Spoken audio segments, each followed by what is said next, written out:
Ondas del Misterio presenta.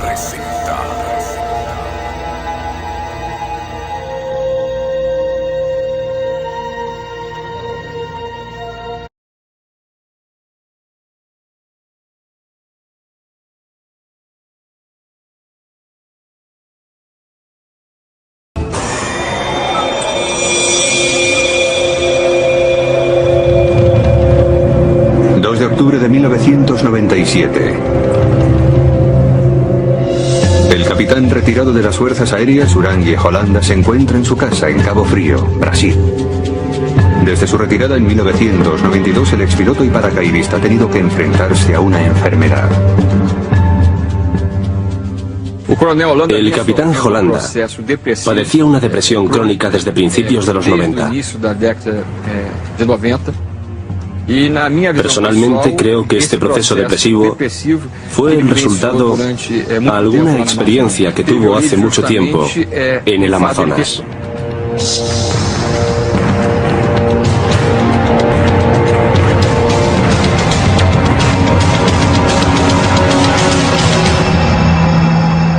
Más tarde esa misma noche, su hija sube las escaleras que la llevan a la habitación de su padre y se encuentra con una horripilante escena. Su padre estaba muerto. Parecía haberse ahorcado. ¿Sería un suicidio provocado por la enfermedad mental o quizá producto de algo más siniestro? Justo 2 meses antes, el capitán había concedido una entrevista en exclusiva a los ufólogos A.J. Gebert y Marco Petit, ambos dedicados al estudio y documentación de los casos de avistamientos de ovnis. El objeto se dirigía hacia Colares, siguió su rumbo y recorrió todo el cauce del río. Tenía que ser algo inteligente. 4 meses después de iniciarse la operación, nos ordenaron detenerla. Algunos ufólogos mantienen que Holanda no se suicidó, sino que fue asesinado por contar demasiado sobre una serie de escalofriantes encuentros con ovnis. Algunos supuestamente letales, que se produjeron en la selva del Amazonas 20 años atrás. Aportó su testimonio como testigo presencial, además de que él era el comandante a cargo de una de las operaciones militares más minuciosas en el terreno de la ufología. Hay algo muy extraño, que las fuerzas aéreas no quieren que se descubra. No creo que fuera un suicidio. La muerte de Holanda está relacionada con algo fuera de lo normal.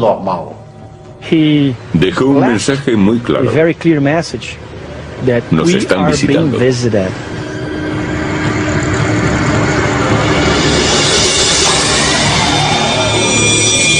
El Roswell de Brasil.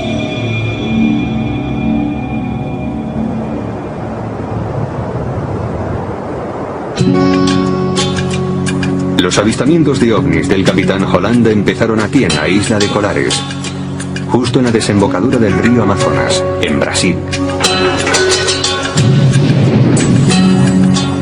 Aunque la bulliciosa ciudad de Belén está apenas 2 horas en coche, Colares no está muy avanzada ni cultural ni tecnológicamente. Son gente humilde, pescadores y agricultores que llevan una vida muy tranquila.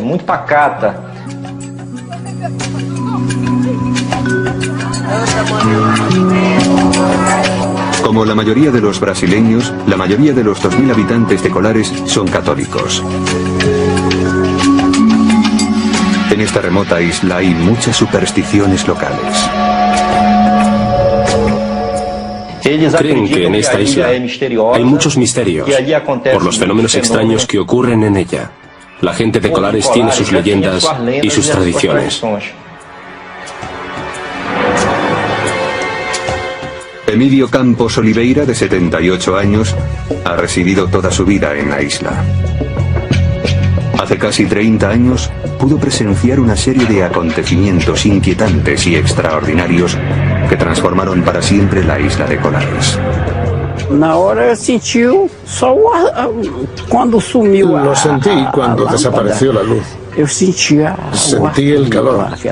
Estaba allí. E aqui, nessa mancha era uma. La marca tipo era assim, uma rodinha. una especie de E ficou círculo. vermelhozinho bem Era no rojo centro y da con mancha un punto preta. negro en medio. Todo empezó una cálida noche de octubre de 1977. A las 11 de la noche, Oliveira se disponía a irse a la cama. Como siempre, dio un beso de buenas noches a su mujer y se retiró a la hamaca del salón donde le gustaba dormir. De repente, un haz de luz iluminó la estancia.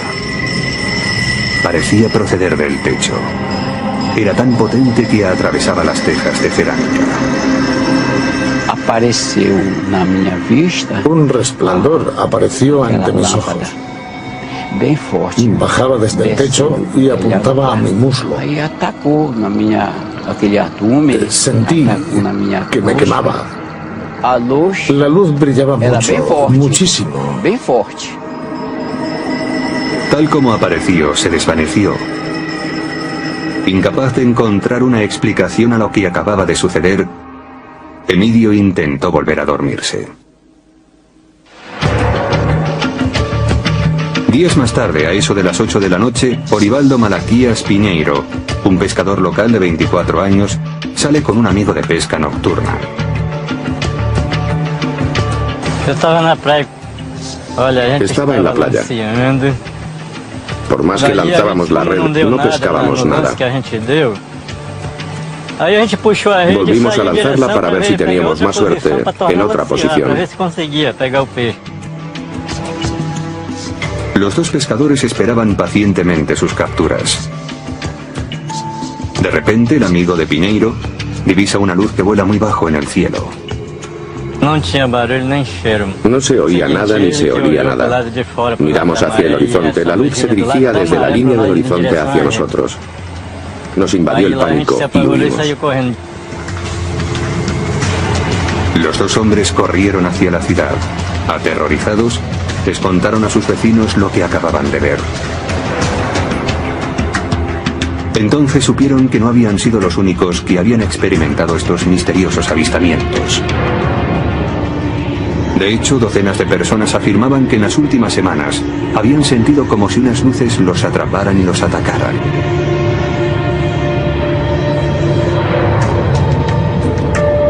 Lucía Elena Márquez, una dentista de 25 años, también afirmaba haber tenido extraños encuentros en esa época en una playa cercana. Estábamos en el mercado y se produjo algo impactante. Apareció un objeto y todo el mundo corrió hacia la playa. Vimos dos luces planeando en el cielo.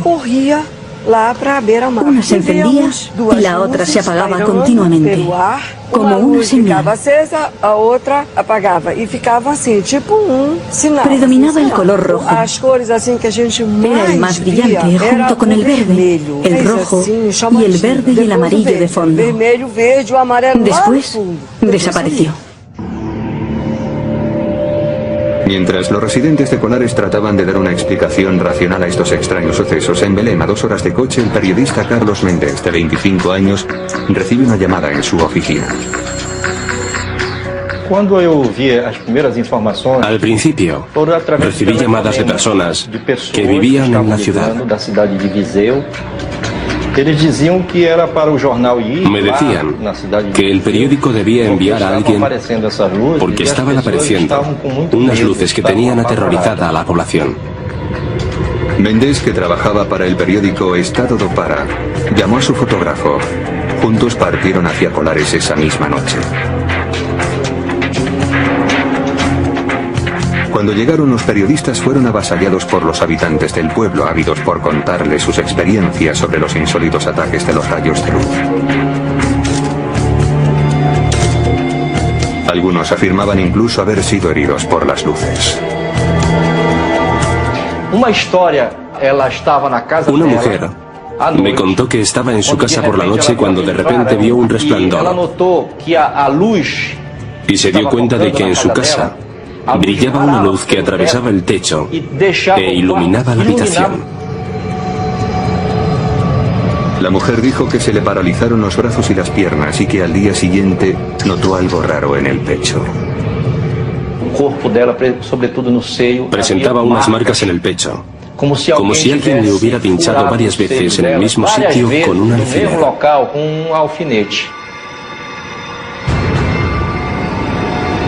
Otras supuestas víctimas contaron historias similares. Decían también que mientras la luz les inmovilizaba, sentían como si alguien les estuviera chupando la sangre. El periodista Carlos Méndez nunca vio las luces con sus propios ojos. No sabe qué pensar de unas historias tan misteriosas, pero lo que afirma es que el terror que sentían era real. Percibí mucho miedo en aquella pobre gente. Desde luego algo muy malo les estaba pasando. Durante los 2 meses siguientes, siguieron sucediéndose avistamientos cada vez más y en la isla cundió el pánico. Más de 80 personas alegaron haber sido atacadas por intensos rayos de luz. Las historias eran siempre las mismas. Las luces bajaban del cielo, abducían a la gente y la paralizaban. Estaban todos muy afectados. No podían entender por qué estaban siendo víctimas de ataques, pero sin duda estos eran muy violentos. Así que traté de entender por qué ocurría y si realmente se estaban apareciendo estas luces a la gente. Los habitantes de la zona estaban tan aterrados que muchas mujeres y niños abandonaron el pueblo. Algunos hombres se dirigieron a la playa y montaron guardia toda la noche.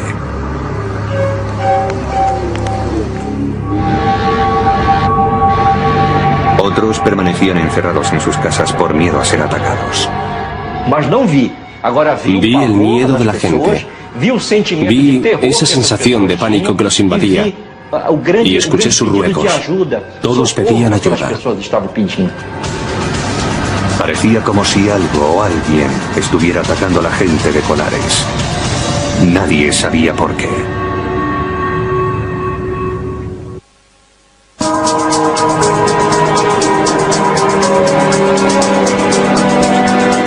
Septiembre de 1977. El pánico dominaba la recóndita isla brasileña de Colares, a unos 110 kilómetros al norte de Belém. Decenas de habitantes afirmaban haber sido atacados por extraños rayos de luz emitidos por objetos no identificados en el cielo. Por entonces, la doctora Belaide Carvalho, de 24 años, era la directora del centro de salud local. Llevaba solo 6 meses en la isla. En aquellos días, la doctora observó un incremento de pacientes, muchos de los cuales se quejaban de heridas provocadas por insólitas luces. No dejaba de llegar gente y estaba empezando a no saber qué hacer porque estaba desbordada. No sabía si se trataba de un caso de alucinaciones en masa, de delirio colectivo. Cada vez tenía más casos. Yo seguía siendo escéptica, convencida de que todos se habían vuelto locos por alguna razón. Los síntomas con los que se encontraba la doctora Carvalho eran siempre los mismos. Los pacientes mostraban lo que parecían ser quemaduras por radiación y unas marcas de pinchazos muy raras. El médico Daniel Reviso investigó los acontecimientos de Colares.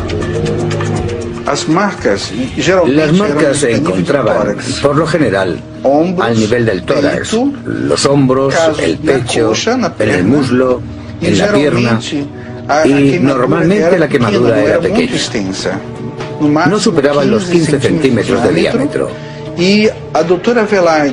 La doctora Carvalho observó pequeñas papilas, como si les hubieran puesto 2 inyecciones en la zona de las heridas.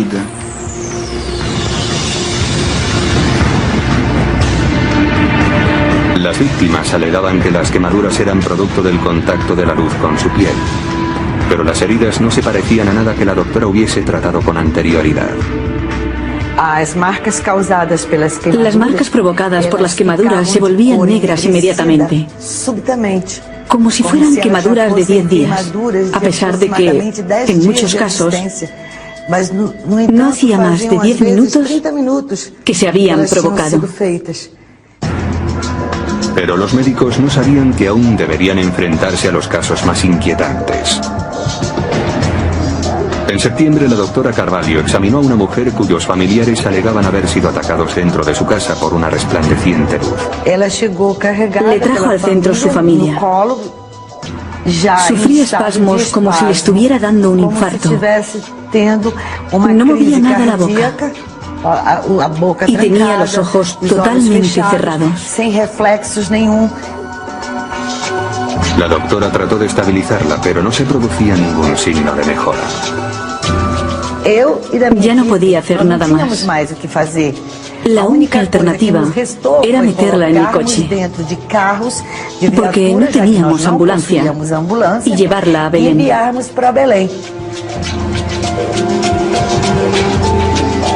La doctora esperó a ver cómo evolucionaba la mujer.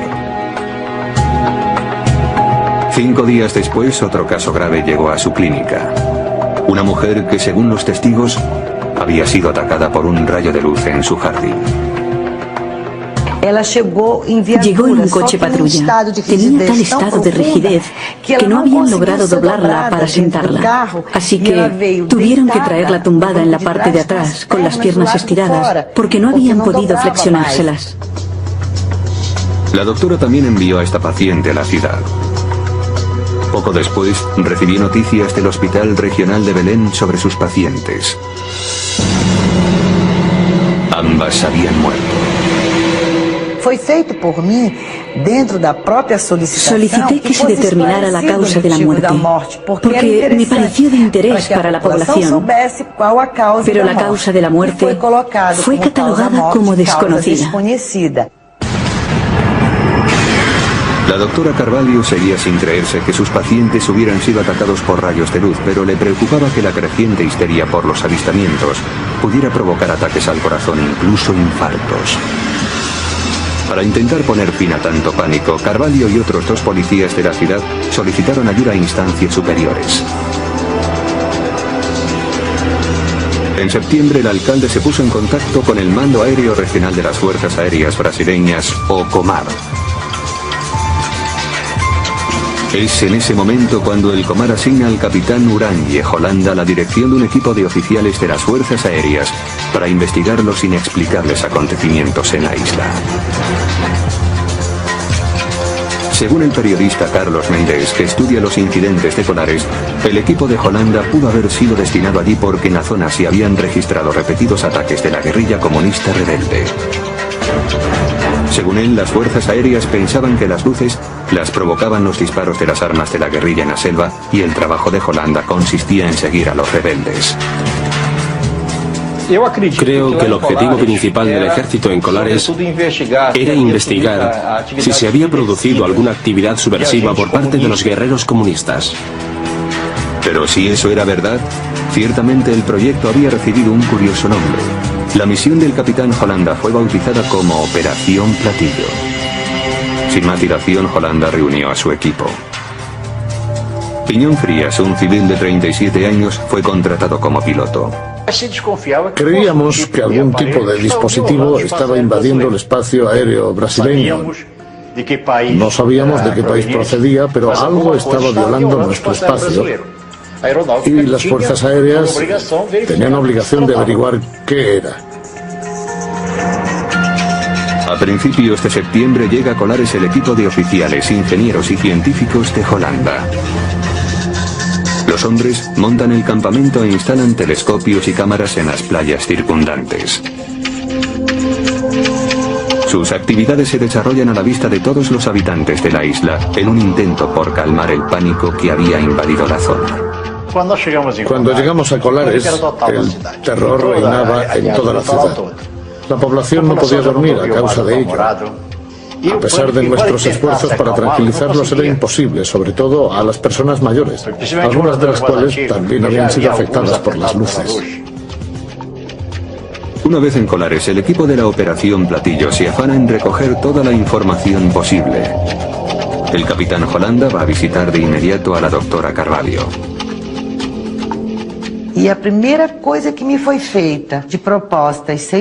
Lo primero que me propusieron a las 6 de la mañana, cuando recibí la visita de las fuerzas aéreas, era que dijera a la comunidad, a partir de entonces, que todos los casos de personas afectadas eran producto de la histeria colectiva. Para la doctora Carvalho, la reunión era un indicio previo de que las fuerzas aéreas no estaban interesadas en descubrir la verdad, sino más bien en ocultarla. La doctora se niega a colaborar con su plan. No podía engañar a una comunidad que esperaba tanto de mí, sobre todo apoyo y credibilidad. Holanda también se reunió con los testigos locales, incluido Emílio Campos Oliveira, de 48 años, un residente al que supuestamente la luz le había quemado en el muslo.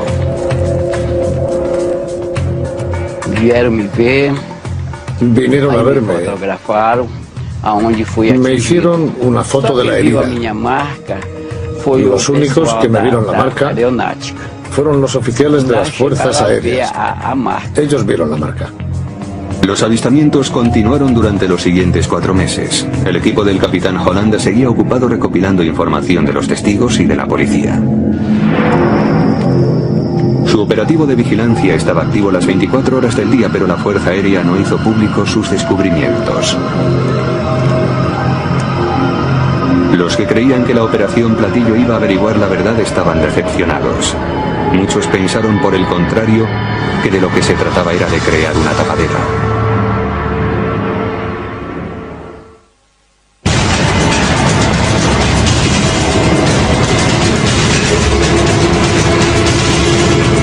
En octubre de 1977, unos extraños acontecimientos en la isla de Colares habían obligado a intervenir a las fuerzas aéreas brasileñas.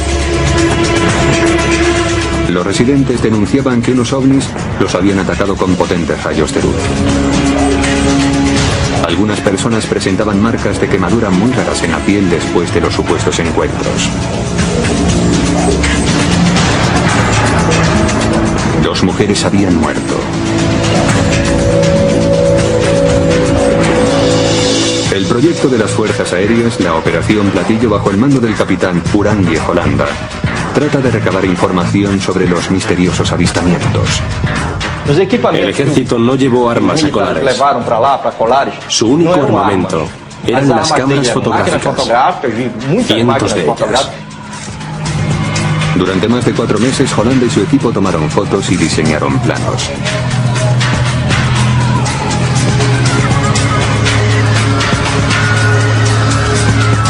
Estos son los dibujos reales.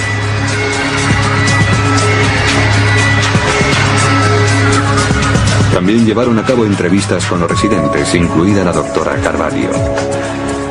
Por sus manos habían pasado muchos pacientes que decían haber sido atacados. Al principio, la doctora Carvalho se mantenía escéptica ante estas historias, pero no tardó en ser ella misma la que las viviera en primera persona. Eran alrededor de las 6 y Carvalho volvía a su casa después del turno en el centro de salud local. De repente vio la silueta de una mujer.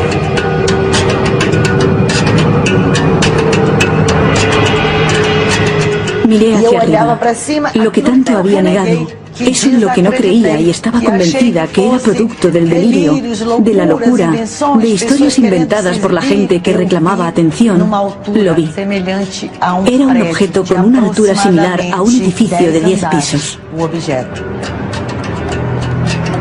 El objeto era cilíndrico. La doctora Carvalho se quedó petrificada ante lo que estaba viendo. Tenía un color que no era ni el del acero inoxidable, ni el de la plata, ni el de nada parecido. Tenía un color muy extraño y se movía con movimientos elípticos. Se dirigía directamente a mi cabeza con movimientos elípticos y luego volvía hacia atrás. Las declaraciones de los testigos coinciden con señales que el radar de las fuerzas aéreas situado en una playa cercana captó en ese mismo momento. Aunque el equipo se afanó por enfocar los telescopios y las cámaras, el objeto desapareció. Giró hacia la bahía y desapareció en el horizonte. Holanda y su equipo continuaron las labores de vigilancia en Colares. Hicieron más de 500 fotografías y grabaron más de 15 horas de película que recogía lo que a ellos les parecían luces brillantes en el cielo.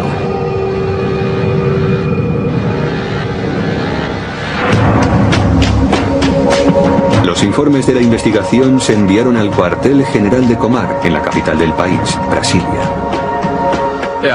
Las fuerzas aéreas hicieron una investigación realmente exhaustiva. Tenían que dar algún tipo de respuesta a esta gente que decía tener encuentros, y estoy seguro de que para el propio ejército fue una sorpresa que los mismos oficiales de las fuerzas aéreas empezaran a experimentar también fenómenos extraños.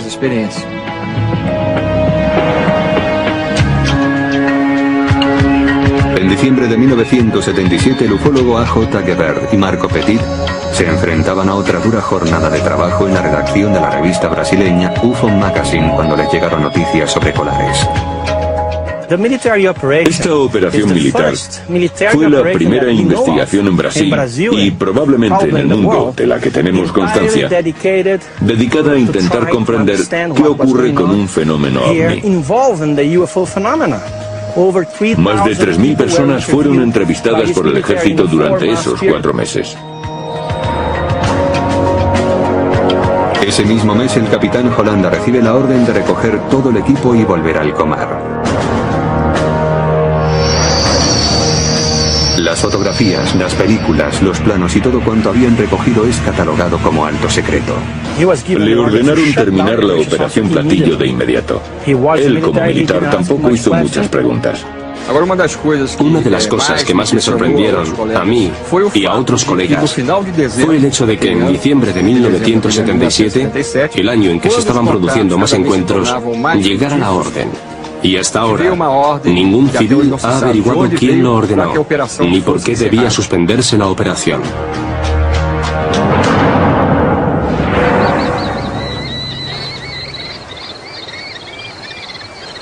Durante los meses siguientes no dejaron de llegar noticias sobre inexplicables avistamientos y raros ataques. Con el tiempo, las historias sobre luces misteriosas en el cielo calaron en las leyendas locales. A lo largo de los 30 años siguientes, la operación Platillo se mantuvo oculta, pero el capitán Holanda no cayó para siempre.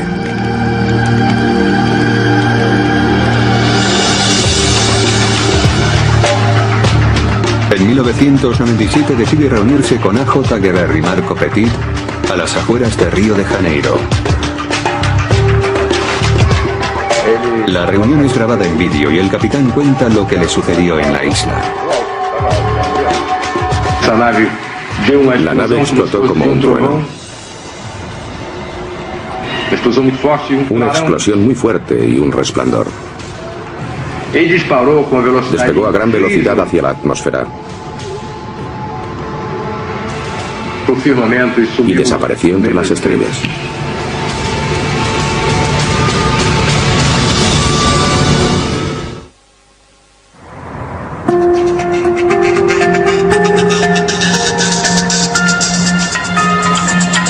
En 1977, la investigación sobre los ovnis llevada a cabo por las fuerzas aéreas brasileñas se denominó Operación Platillo. Fue un completo informe que permaneció clasificado en los archivos del gobierno durante más de 20 años. Los archivos contenían casi 500 fotografías y 3.000 entrevistas con testigos que afirmaban haber sido atacados por luces resplandecientes que descendían del cielo sobre la isla amazónica de Colares.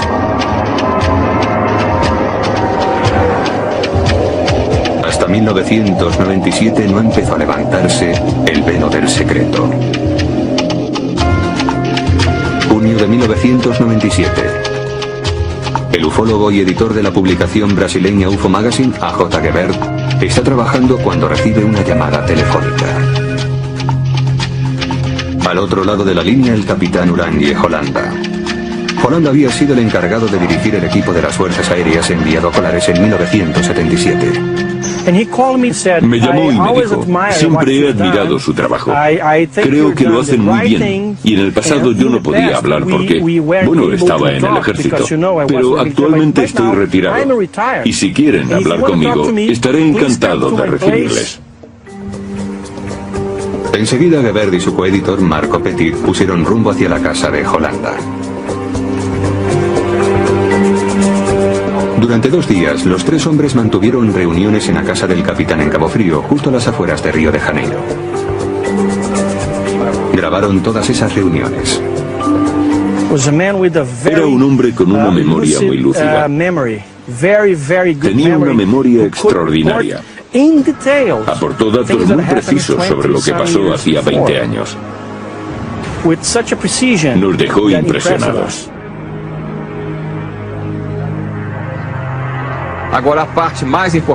Lo más importante, sin duda, es su descripción de los encuentros que tuvo con las naves. Él se encontró cara a cara con naves que a veces tenían 100 metros de diámetro. Naves de distintas formas que lo colocaban en una situación que en términos generales muy poca gente ha tenido la oportunidad de presenciar.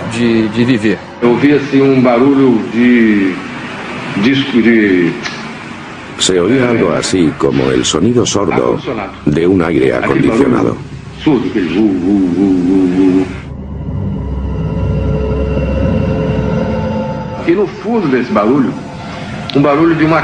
De fondo, como un clic, como el sonido de un destornillador. El sonido que procedía de la nave era muy nítido. Holanda describió minuciosamente 3 encuentros distintos con naves espaciales. Estos son los dibujos que hizo para explicar su primer encuentro.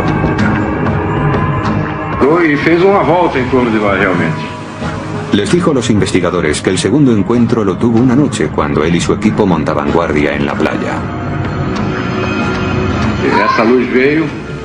La luz se acercó a nosotros y se detuvo justo encima. Estaba alta, muy alta, pero se paró y formó un círculo sobre nosotros. Formó un círculo y despegó en dirección este. Entonces el capitán describe su último y más escalofriante encuentro. Les dijo a los ufólogos que recibió la visita de un alienígena de una de las naves mientras estaba en la cama.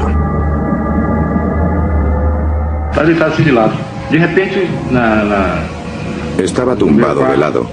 De repente un intenso destello iluminó la habitación. Me quedé petrificado. Oí algo extraño y a continuación vi que había un ser extraño justo detrás de mí, agarrándome. Fue una situación increíble. A continuación el capitán describió al extraterrestre. Medía 1,5 metros más o menos e iba vestido con un traje como de astronauta o de submarinismo. Era suave. No le apretaba mucho, no le vi la cara.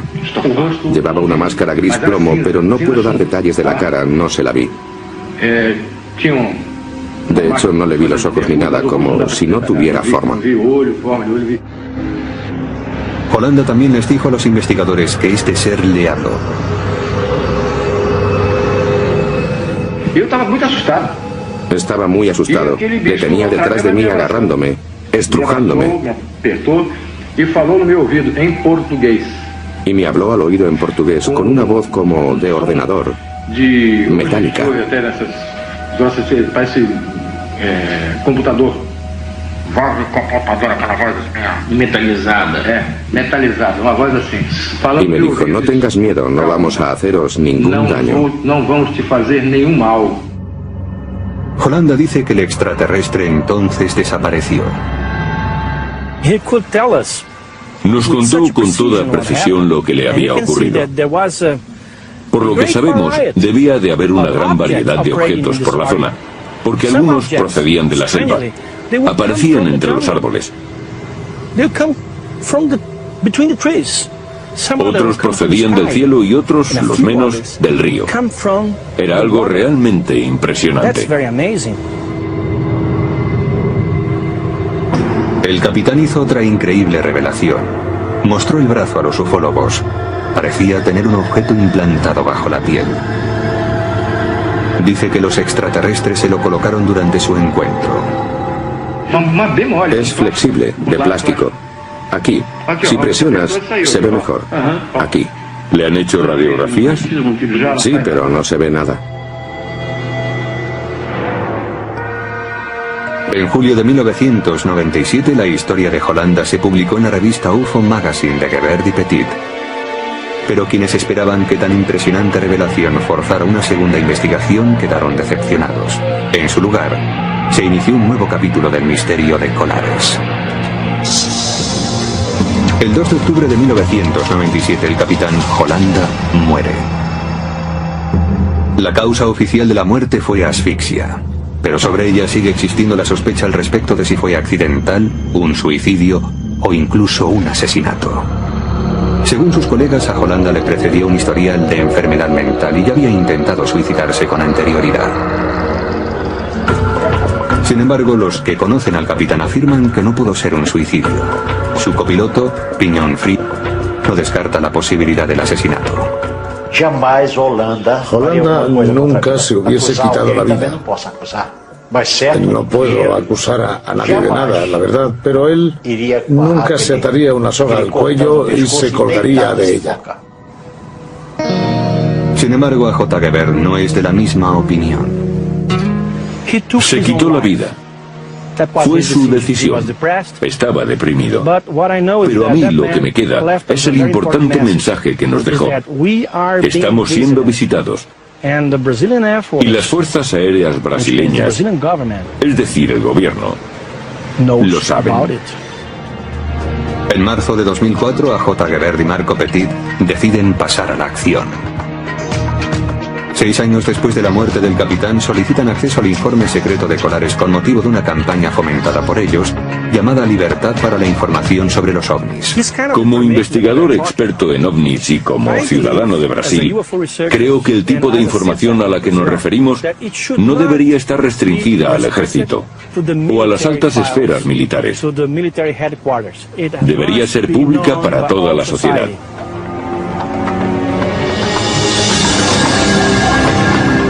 En el archivo de las Fuerzas Aéreas, Gerbert y Petit encontraron los mapas y las fotos de Holanda y su equipo, registros que habían permanecido ocultos durante 30 años.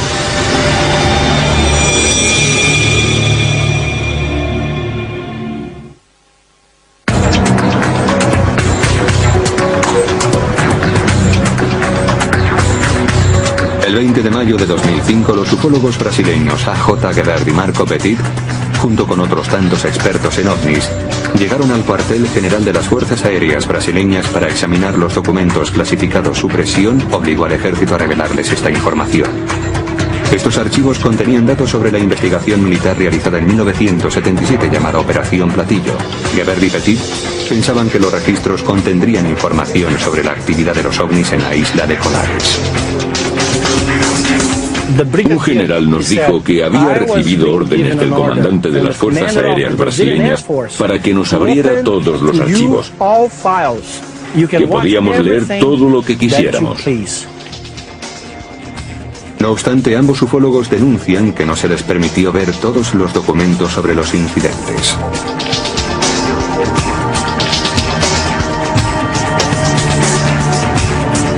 Estas son algunas de las fotos que pudieron examinar. De las más de 2.000 páginas de texto, 500 fotografías y 15 horas de película existentes, solo tuvieron acceso a 110 fotos y 200 documentos. El material era tan revelador como intrigante.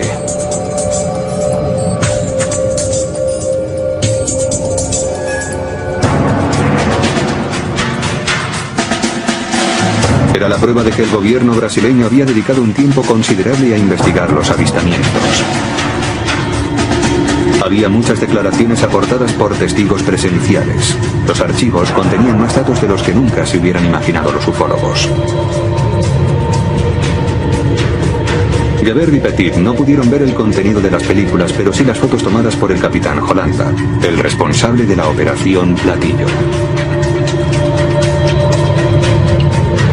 Las fotos en blanco y negro mostraban luces que brillaban en el cielo nocturno. En ufología, una imagen no vale más que 1000 palabras. Es necesario analizar el informe de quienes hicieron la fotografía. El minucioso informe del capitán Holanda contenía dibujos y descripciones de sus supuestos encuentros con naves extraterrestres. Tuvimos acceso a varios documentos en los que se describían los encuentros detalladamente, incluidas las reconstrucciones de los hechos en forma de dibujo, no solo de los casos experimentados por el ejército, sino también de los que implicaban a la población civil. Los documentos narran distintos encuentros con las misteriosas luces. Se ven ovnis acercándose a la gente y a veces se hacen más pequeños, se encogen, se agrandan, parecen más brillantes, como más iluminados. El informe concluye describiendo las marcas de quemaduras y pinchazos provocados supuestamente por las luces, pero no aporta ninguna prueba de que exista una relación. El informe deja esta y muchas otras preguntas sin respuesta. No pretende establecer el origen de las luces, ni trata de desmentir la hipótesis de que procedan de una nave extraterrestre.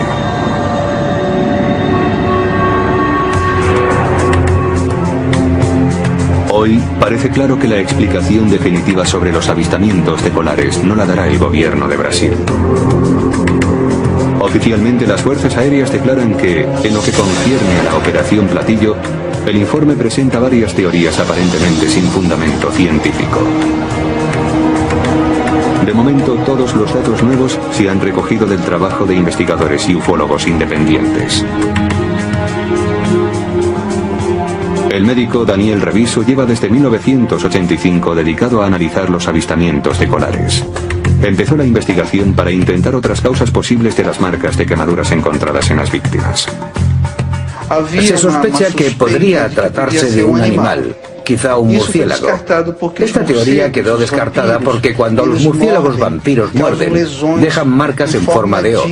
Son marcas de mordisco y sangran mucho. En el caso de esas víctimas nunca hubo hemorragias.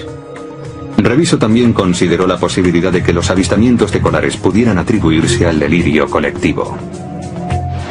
Se pensó que, presa del pánico, la gente se automutilaba, hiriéndose o haciéndose daño a sí misma.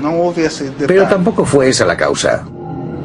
La investigación de Reviso destacaba la escasa probabilidad de que las heridas fuesen autoinfligidas. Parecía más bien que una intensa radiación paralizaba el sistema nervioso y la luz les extraía algo. Reviso estudió también el posible origen de las luces que se habían visto en la isla.